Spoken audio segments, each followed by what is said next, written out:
Мы продолжаем «Бугюн». Сегодня это информационный прайм-тайм эфир на телеканале АТР. Наша следующая тема – это дело бывшего президента Украины Виктора Януковича. И сегодня с нами в студии прокурор, который как раз занимается этим делом, это Руслан Кравченко. Витаю вас. Добрый вечер. Сьогодні генеральний прокурор України Юрій Луценко вийшов на брифінг, сповістив про те, що ви нарешті передали цю справу до суду. А що далі, коли ми зможемо відкрито за цим слідкувати? Далі сьогодні так було передано обвинувальний акт до суду, до Печерського районного суду міста Києва. Але так як майже всі судді розглядали по даній справі клопотання про різноманітні клопотання щодо кримінального провадження, і вони не зможуть, вони розглядали дані клопотання як слідчі судді, і відповідно до цього вони не зможуть розглядати дану справу по суті. І дана справа буде передана до апеляційного суду для визначення підсудності. А підсудність її оберуть один зі столичних судів, так? Я вважаю так. А як я розумію, доказ прокуратури, тобто це про те, що той самий лист, який писав Янукович, це один з головних доказів, так?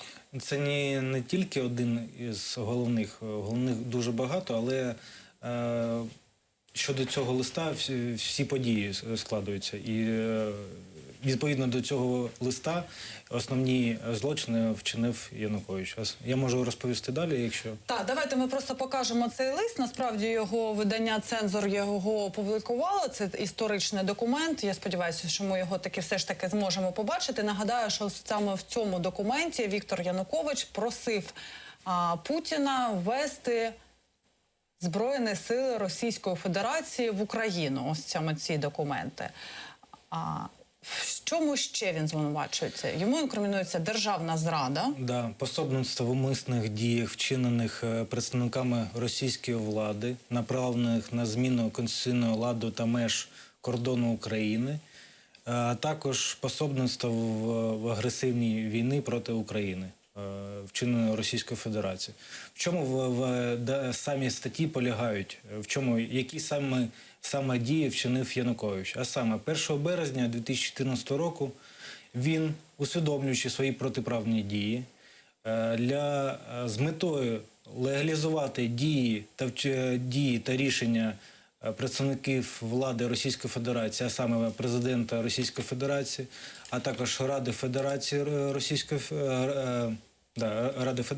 Російської Федерації, він склав та підписав лист звернення до президента Російської Федерації з проханням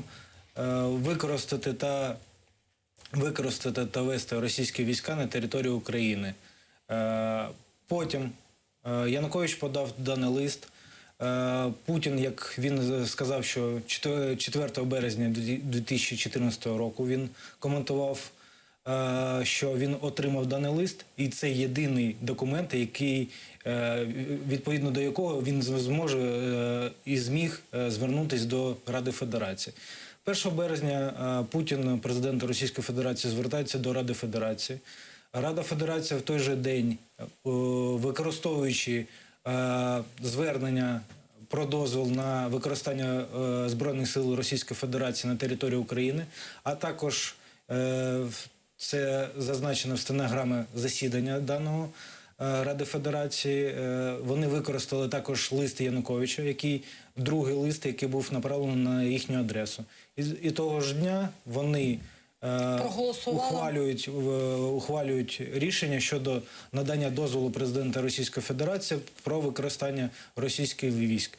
Потім що відбувається? Після чого Російська Федерація, взагалом президент Російської Федерації використовує надану йому можливість на використання російських військ.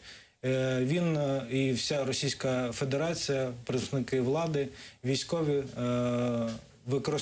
здійснюють агресивну війну проти України та окуповують нашу територію, а саме Україну. Давайте на цьому листі зупинимося і потім продовжимо, бо... Да, я хотел спросить, почему, на ваш взгляд, Руслан, Российская Федерация, которая, как вы рассказали, вообще всю свою агрессивную политику основывала на этом письме Януковича с просьбой, да, поддержки братскому народу, да, от хунты, и это письмо демонстрировал в ООН ныне уже покойный Виталий Чуркин, да, это документ, который не вызывает ни у кого сомнений в существовании этого документа.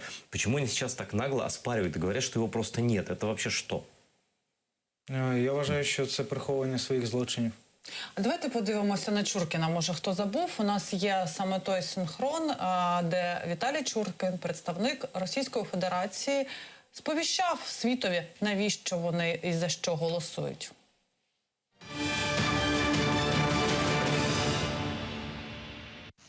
Госпожа председатель, сегодня я уполномочен сообщить также следующее. Президентом России получено следующее обращение президента Украины Виктора Януковича. Я цитирую. Заявление президента Украины. Как законно избранный президент Украины заявляю. События на Майдане, незаконный захват власти в Киеве привели к тому, что Украина оказалась на пороге гражданской войны. В стране царят хаос и анархия. Жизнь, безопасность и права людей, особенно на Юго-Востоке и в Крыму, под угрозой. Под воздействием западных стран осуществляется открытый террор и насилие. Люди преследуются по политическим и языковым признакам. В этой связи обращаюсь к президенту России Владимиру Владимировичу Путину с просьбой использовать вооруженные силы Российской Федерации для восстановления законности, мира, правопорядка, стабильности и защиты населения Украины. Виктор Янукович, 1 марта 2014 года. Ось така заява була, весь світ чув. Ну, то есть, как бы есть письмо, а теперь его как бы нет. Нет и самого Чуркина, да, мы не знаем, как это связано, но некоторые даже такие конспирологические идеи выдвигают, что его нет именно потому, что он как бы, ну, вот оглашал это письмо с трибуны ООН. Но мы не будем так залезать далеко в теории заговора. Какова ваша юридическая оценка вот этих усилий по дезавуированию этого документа? Ну, щодо, наприклад, заяв Генеральної прокуратури Російської Федерації, що цього листа не було, я вважаю, що це і підтверджує, що Янукович був пособником в умисних діях, направлених на зміну меж території нашого кордону, а також на пособником в здійсненні агресивної війни. Це є підтвердження, що Януковича хочуть якось зберегти і позбавити можливості відповідати перед українським судом. І все це робиться з метою ухилення від кримінальної відповідальності.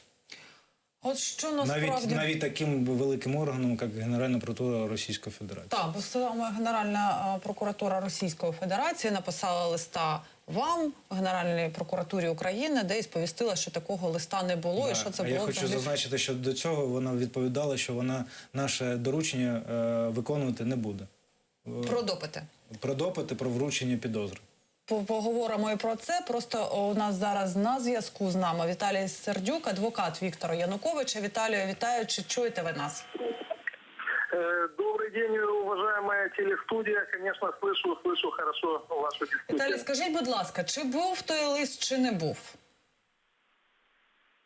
Я хочу сразу же сказать и попросить своих уважаемых оппонентов не вводить телезрителей в заблуждение. Нигде не было сказано ни моим клиентам, ни Генеральной прокуратурой Российской Федерации о том, что письма не было вообще. Почитайте внимательно текст данного ответа с Там було написано, що лист не був направлений до президента та до Ради Федерації. Нет, он не был передан Совету Российской Федерации и не был передан, не был получен администрацией президента Российской Федерации. Точка. Сегодня в своем интервью, в Ростове-на-Дону Виктор Янукович сообщал о том, что письмо было, письмо подписывалось. Поэтому все дискуссии и кривотолки, которые сейчас мы слышим от Генпрокуратуры о том, что письма не было вообще, есть банальная неправда и опровергается текстом ответа Генеральной прокуратуры Российской Федерации и интервью Виктора Януковича, которое сегодня вышло на Рио. Можете почитать и Віталію, а убедиться поясніть в этом. тоді, Это раз. поясніть тоді, будь ласка, як воно фігурує цей лист у стенограмі засідання Ради безпеки Ради Федерації? Вибачте. Да, это раз. Во-вторых, в стенограмме Совета Федерации и в решении, принятом Советом Федерации, данное письмо не использовалось. Если проследить историю, эти материалы, опять-таки, есть у прокурора Кравченко. Обращение, которое пошло от Путина в Совет Федерации, не основывалось на письме Виктора Януковича. Было обращение Аксенова, опять-таки обращение Аксенова звучало в рамках обсуждения данного вопроса на Совете Федерации. Совет Федерации принимал решение о предоставлении согласия на использование войск. В последующем Совет Федерации это решение отменил. И мы имеем на руках решение Печерского суда, которым было обязано Генеральную прокуратуру истребовать эти документы о том, что решение фактически было отменено. Это раз. Во-вторых, Путін же казав про те, що він отримав такого листа. Да, что касательно сути письма, все ответы на вопросы, когда, кому писалось письмо, с какой целью, что имелось в виду, на основании какой нормы закона, ответы эти есть. И стоит только прокурору Кравченко поехать и допросить, как то предлагается Виктором Януковичем, его под протокол, эти ответы будут получены. Умышленно сейчас защита не хочет и избегает комментариев, чтобы у Генпрокуратуры не отпал стимул получать эти показания в официальном режиме. Віталію, останнє питання, будь ласка, почуйте нас, Віталію? І получите ответы. Віталію, скажіть, будь ласка, а от прокурор Кравченко, я знаю, до того кілька днів запрошував Віктора Федоровича Януковича у Межигір'я дати покази щодо цієї справи. Чи може Віктор Федорович приїхати? Ну, во-первых, данное приглашение некорректно, поскольку Межгорье не фигурирует в этом материале. В то же время прокурору Кравченко должно быть известно о том, что Межгорье сейчас находится под контролем неустановленной группы лиц, которые за денежное вознаграждение организовывают там, ну, скажем, туристические походы и посещения данного как бы мероприятия. Прокурор Кравченко должен был перед тем, как заявлять такое предложение, выяснить правовой статус, выяснить, что за люди сейчас находятся в этом комплексе, который арестован еще в 2014 году. Извините, пожалуйста, уважаемый Виталий, это немножко другое дело. Внести в реестр данные относительно нарушения как бы использования данного имущества, а потом уже заявлять о том, можно ли там проводить следственные действия или нет. На сегодняшний день Генеральная прокуратура закрывает глаза, не выполняет решение об аресте Межгорья, и поэтому какой-либо возможности что-либо там проводить, естественно, нет. Зрозуміло, Віталію, дякуємо вам.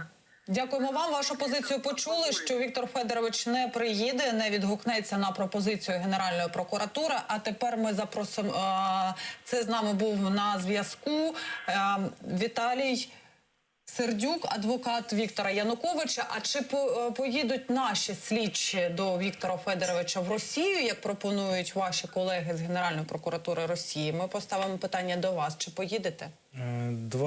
Дві відповіді на це питання. По-перше, 4 місяці тому назад ми відправили доручення про виконання слідчих дій на території Російської Федерації, щоб виконали працівники Генеральної прокуратури Російської Федерації. А саме вручили підозру та допитали підозрюваного Януковича. Так як він перебуває в розшуку, переходиться від органу досудового розслідування на територію Росії.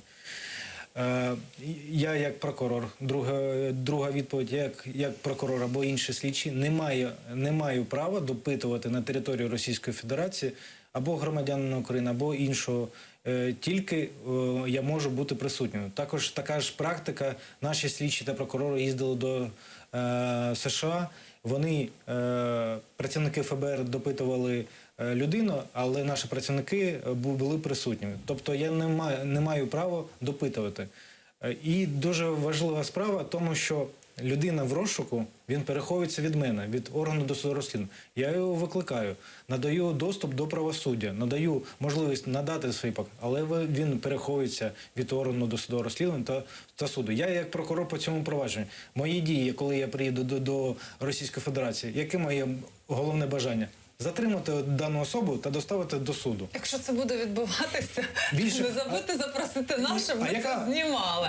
Але це неможливо. Ну, а допитати, вибачте, це цирк, щоб особа переховувалась від органу досудового розслідування, мала гроші, наприклад, перебувати в Іспанії або у Франції і, вибачте, розлякалась, до неї приїжджали би слідчі, прокурори задавали питання, я виключні питання відправив до Російської Федерації. Готові? Вони про готовність. Готові допитати? Допитайте, будь ласка. Відправте мене протокол допиту і все. Зрозуміла ваша позиція. Де живе Віктор Янукович? Віктор Янукович, не підтвердилась адреса, яку надала Генеральна прокуратура Російської Федерації у Ростові, тому що від компанії кур'єрської FedEx вона відправила, що за даною адресою знаходяться складські приміщення. Інші кур'єрські компанії не могли доставити, інші повідомляли, що жінка у форменому одязі виходила. І, по-друге, саме головне, два свідки. Один із них колишній депутат екс-думи Пономарьов. Він сказав, що він проживає в Підмосков'ї. І інші свідки нам повідомляють, що він в Ростові не проживає. Тобто багато таких доказів, які підтверджують, що він там не проживає. Тобто конкретне місце проживання не встановлено. Зрозуміло. Ну и последний вопрос, наверное. Все-таки Владимир Путин зачитывал это письмо с просьбой ввести войска. Да? То есть вы считаете этот факт абсолютно доказанным, и в суде этого вопросов не возникнет? На думку обвинувачень, тільки на думку обвинувачень. Я не переконую суспільство або суд ні в якому разі. Тільки моя думка, і вона відповідно, я вам кажу, що моя думка формується тільки відповідно до зібраних доказів. Я впевнений даних доказів, що вони достатні для доведення винуватості вже обвинуваченого Януковича в суді. Всі ці матеріали, які будуть представлені, вони будуть доказані. Що даний лист був, також підтверджується сам Чуркін 3 березня, подав дану заяву Януковича до Путіна та подав клопотання визнати даний документ, офіційний документ відповідно до норм ООН. І даний документ визнаний. І ще маленька така, скажімо, визнання суспільством дії російської влади щодо Криму і щодо агресивної війни. Остання резолюція, це була, я не пам'ятаю, 11 листопада 2016 року, остання резолюція Асамблеї ООН визнала Російську Федерацію окупантом, яка окупувала нашу територію. Тобто це, я вам розказав, що коли Янукович склав та підписав та подав своє звернення до Путіна і визнання міжнародної організації визнаної Організації Об'єднаних Націй, це от вам початок і кінець. Тобто повний портфель доказательств. Так. І також ми ж не просто провели докази, зібрали щодо звернення підписання листа. Ми також провели і зібрали докази щодо здійснення агресивної війни Російської Федерації, які збройні сили використовувались для захоплення і окупування нашої території. Все це ми зібрали, коли відсилалися, які збройні сили. Будемо слідкувати за цією справою. Дуже цікаво, що про цю справу думають у Росії. У нас на связи Роман Цымбалюк, журналист, шеф бюро агентства «Униан» в Москве. Приветствую, Роман. Привет. Очень рад тебя видеть. Ты фактически один из немногих, если не сказать, единственный украинский журналист, который наблюдает за происходящими в Москве событиями изнутри. Вот какую реакцию вызывает дело против Януковича там, среди вот этих людей, его окружения и среди вот этой кремлевской пропагандистской братьей? Я бы даже сказал, очень сдержанное или практически никакого. А об этом говорят очень мало, и вопросы, скажем так, по этому поводу, в основном инициирую я. Но с этим письмом, с требованием или просьбой ввести войска на территорию Украины, подписанное Януковичем 1 марта 2014 года, начала происходить очень интересная метаморфоза. Так как после смерти Чуркина почему-то российская сторона начала говорить, что такого письма не было. В частности, известен ответ с Генпрокуратуры Российской Федерации, где очень интересно было замечено, что президенту России, чтобы использовать российскую армию, не нужна просьба кого-то. Это тоже очень важно. Но я уже фактически 2 дня пытаюсь выяснить у пресс-секретаря Путина, почему изменилась позиция по этому поводу, и было ли обращение или нет состоянием на сегодняшний день. Так вот, ответа нет. И вчера он говорил, что он не знает, сегодня он сказал, что он еще не успел уточнить, но тем не менее обещал, что узнает. То есть ты будешь еще много раз спрашивать этот один и тот же вопрос у него?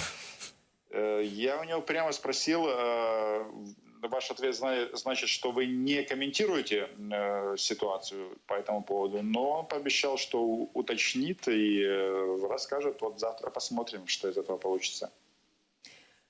Нагадаю, що Роман Цимбалюк – це саме та людина, який прийшов на прес-конференцію Путіна після нападу вже у футболці «Укроп», чим здивував росіян, і дуже потішив українців. Дякуємо тобі за це, Романе. Не кидай, будь ласка, слухавку, не відключай скайп. Ми хочемо продовжити з тобою говорити. Лише скажемо дякуємо прокурору Руслану Кравченка, який в нас знаходиться. Обіцяємо слідкувати за тим, що буде відбуватися у залі засідання, і за тим, як буде проходити ця справа. Дуже дякую за вашу роботу. Роман Цимбалюк досі з нами на скайп-зв'язку, і ми йому говоримо про що хочемо з ним обсудити ще одну тему, на цей Евробачення. Евробачение в том смысле, что Российская Федерация, как мы знаем, выбрала, точнее не выбрала, а, как мы понимаем, назначила участницей от России на Евровидении 2017 в Киеве певицу Юлию Самойлову, певицу-колясочницу, которая передвигается на инвалидной коляске. Но это даже, наверное, не так интересно, как человек разный, может быть, в состоянии здоровья, и это, в общем, не отражается никак на его песенных качествах, на артистических, но наиболее интересно то, что Кремль отправляет, давайте называть вещи своими именами, Кремль отправляет в Украину певицу, которая была в Крыму и давала там концерты. Что говорят об этом в России, что говорят об этом в выборе, и чего ожидают от Украины в связи с этим россияне? Наверное, можно сказать, что цель Москвы и Кремля, она в принципе достигнута в любом случае, потому что они вкинули в украинское информационное пространство тему, которая, где зрада и перемога очень рядом. И очень сложно до конца определить, как поступить в такой ситуации. Потому что, с одной стороны, она действительно очень милая девушка. И, если убрать политические и военные аспекты, рассматривать ее исключительно как исполнителя, мне кажется, у нее не должно быть каких-то там претензий особых к ней. Потому что, подчеркну, да, действительно, она была в Крыму. И об этом, опять же, это же подтвердили в Крыму. В Кремле, причем это было так сказано таким образом, что в Крыму были все.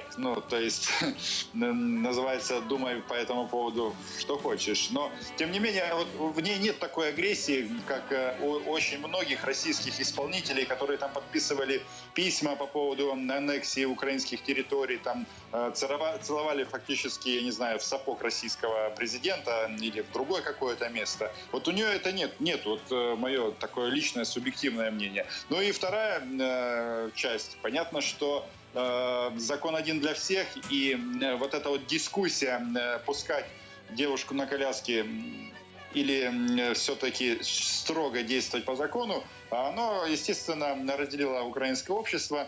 Ну, такие мы, украинцы, любим подискутировать по каждому поводу.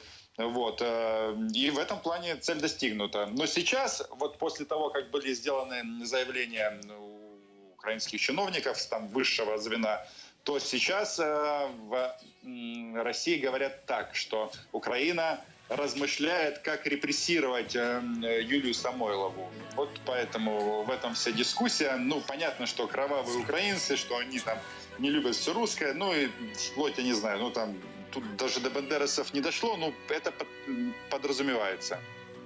А давайте послухаємо взагалі, про що мова йде. Ту саму Юлію Самойлову давайте почуємо.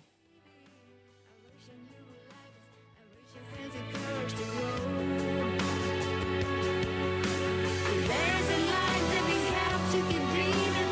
There's a heart that we must keep believing inside. After the night, there's a light, and in the darkest time, a flame is burning. It shines so bright deep in the night. Ось така Юлія Самойлова, співачка. Крымская туристка, которая не знает, где находится граница Украины. Я тоже видел, наверное, Рома, ты видел с ней интервью, где она говорит, что она вообще не понимает, о чем идет речь. И как мне вообще вот ее появление в Крыму, она как оправдывает? Что она говорит? Не знала, не думала? Ну, дело в том, что действительно это может быть странно, звучать с моих уст, но действительно не все граждане России увлечены войной у России с Украиной. Многие к этому относятся, как будто это их не касается, как будто это очень далеко где-то. И непосредственно некоторые простые люди, они могут действительно не знать, что они нарушают украинское законодательство. Рома, но выбирали ее непростые люди, как мы понимаем. Это понятно, но я как раз говорю непосредственно об исполнителе, а не о спецоперации, которую проводят с ней и с ее вот таким вот, то, что она на инвалидной коляске. Просто это, конечно, все это настолько фикция и манипуляция, когда человека с такими проблемами пытаются как бы отправить на международную арену.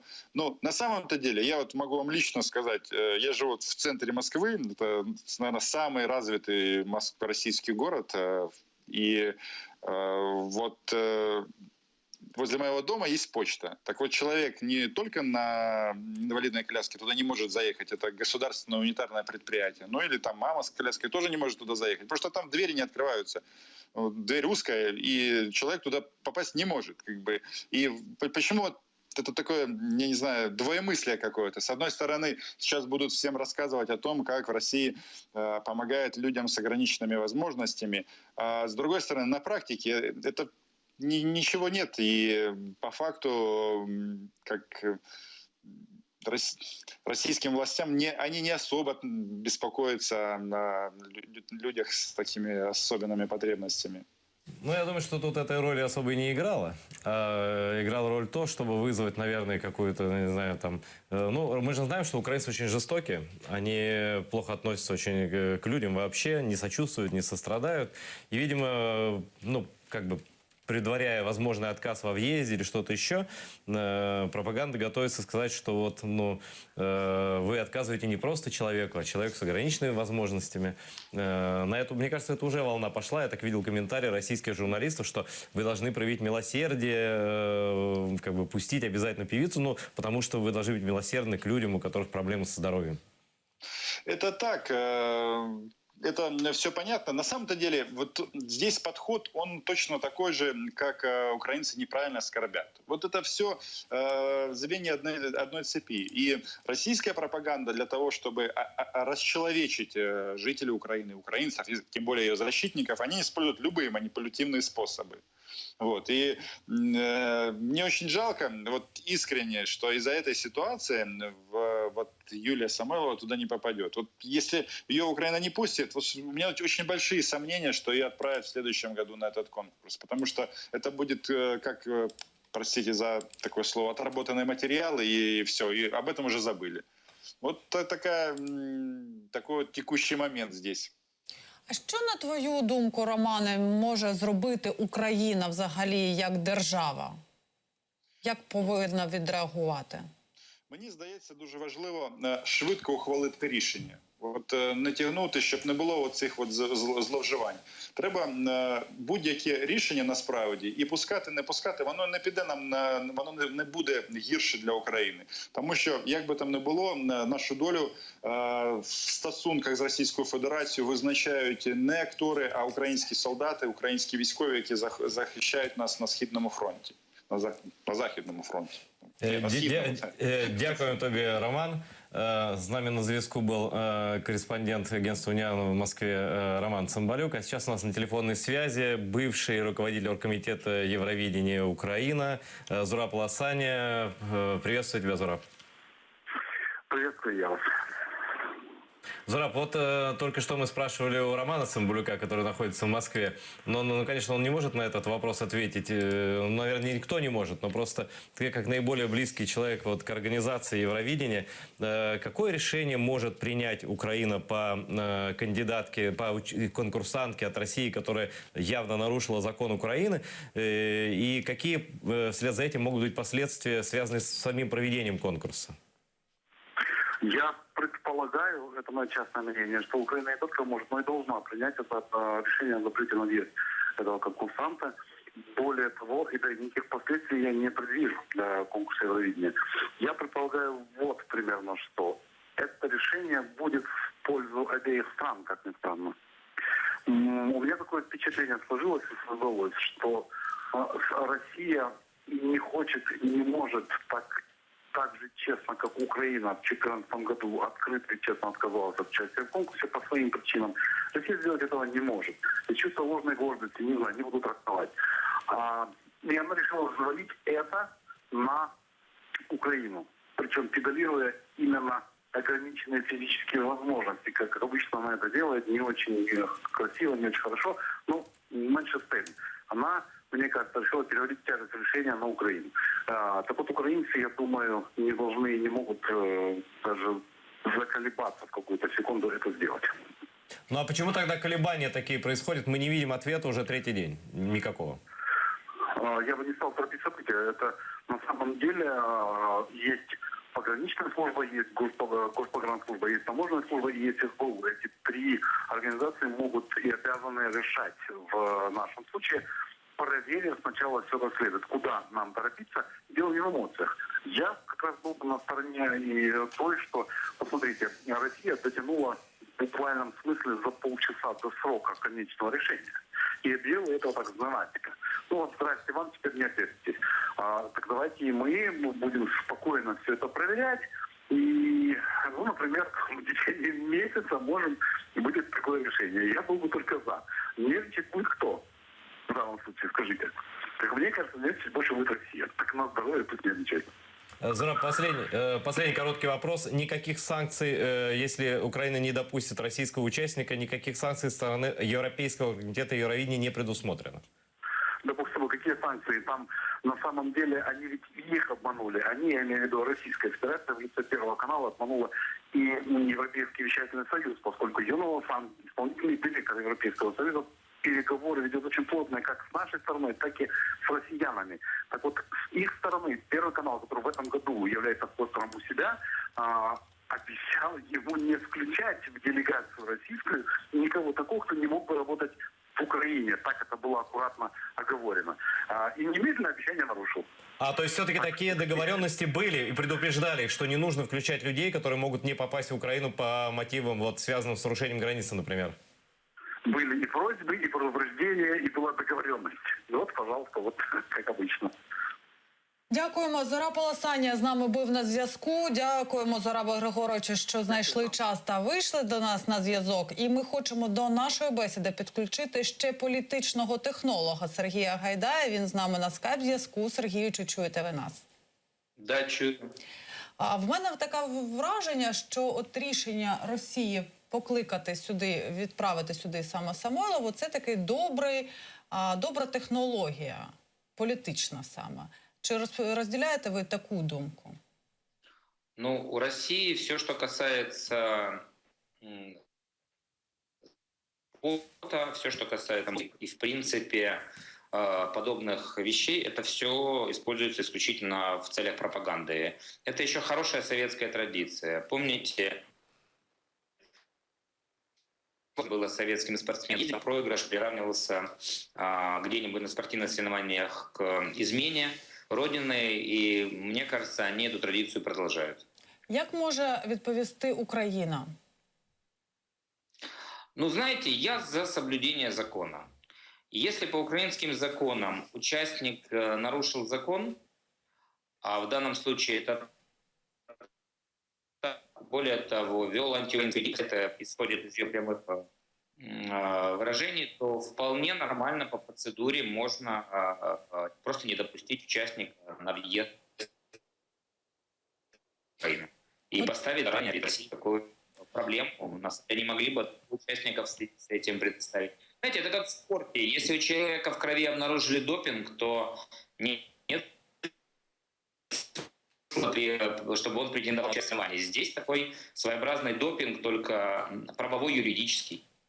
У нас щось з зв'язком, вас не дуже гарно чути, тому останнє питання хочемо вам поставити.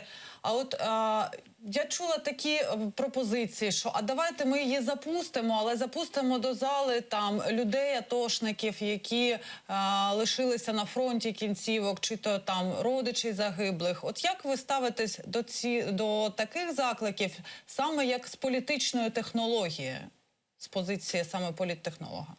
Здесь не должно быть никакой манипуляции. И мне кажется, тем меньше манипуляций будет. Вот если человек нарушил закон, то лучше человека не пустить и не допустить к конкурсу. Остальные пропагандистские трюки, ходы, манипуляции мы будем такими же, как и Россия. И это не самое лучшее для репутации Украины.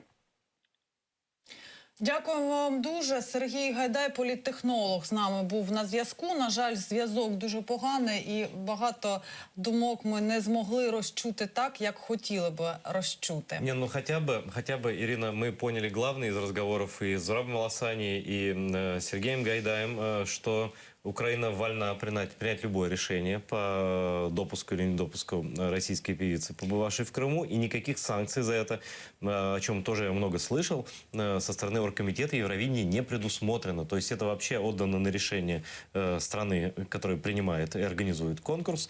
И нам, в общем, бояться нечего. У нас есть свой закон, своя страна и наша воля, и как бы власть должна по закону этот вопрос решить, как наши собеседники говорили сегодня. Про це саме ми чули від Зураба Аласані. Ну і чекаємо на те, що нам скаже СБУ. Бо речниця СБУ Олена Гітлянська вчора на своєму Фейсбуці повідомила, що ми вивчаємо це питання, ми розбираємося, але рішення поки що не прийнято. Як на твою думку, все ж таки, що вирішить СБУ?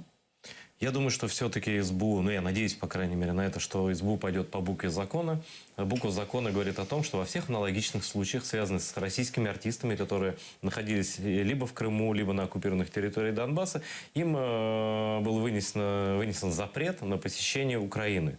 Хотя я слышал и другие версии, например, насколько я знаю, от Антона Геращенко, депутата народного, о том, что нужно каким-то образом наказать, но все-таки пустить российскую певицу. Это лично мое мнение, что все-таки это уже начинаются игры с россиянами в их игру. Да? На мой взгляд, Сергей Гайдай в достаточной степени прав, когда говорит, что в данном случае в эти пропагандистские пиар-игры играть все-таки не стоит. От і я розділяю думку саме Сергія Гайдая, що не треба знущатися над глядачем. Не треба от цих всіх, їх будуть закидувати яйцями, я не знаю, ну все, що завгодно може статися. Найкраще, на мою думку, також просто не пропустити, заборонити їй. На цьому ми будемо ставити крапку, принаймні у цьому ефірі. Была журналист Ирина Ромалийская. Айдар Мождабаєв. До следующих встреч.